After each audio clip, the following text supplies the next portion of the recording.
عباده الذين اصطفى ما بعد.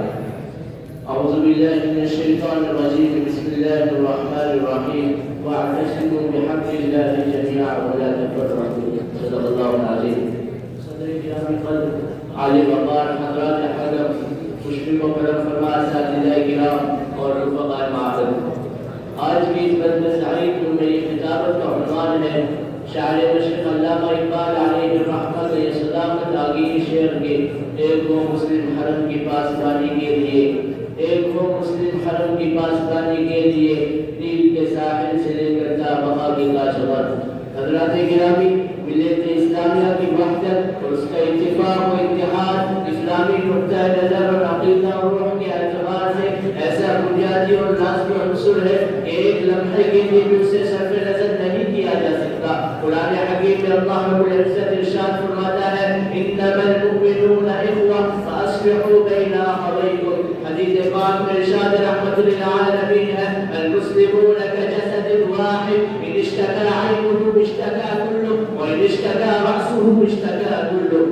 حدیث میں مسلمانوں کے اتحاد کی اہمیت کو یوں بیان کیا گیا ہے المؤمن للمؤمن كالبنيان يشد بعضه بعضا وشبك اصابعه.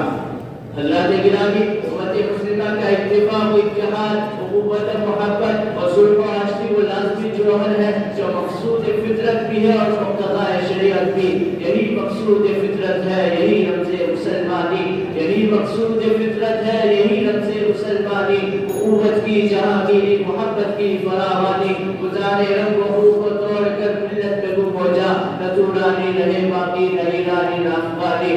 اسلام کی نگاہ میں مسلمانوں کے اتحاد و اتفاق اس قدر وقعت و اہمیت کا حامل ہے کہ اس کے ہر نقطے کو دور کرنے کی پرپور کوشش کی گئی ہے اور خدا اور اس کے رسول کی طرف رجوع کرنے کا حکم دیا گیا ہے. ارشاد رب العزت ہے فَإِن تَنَازَعْتُمْ فِي شَيْءٍ فَرُدُّوهُ إِلَى اللَّهِ وَالرَّسُولِ.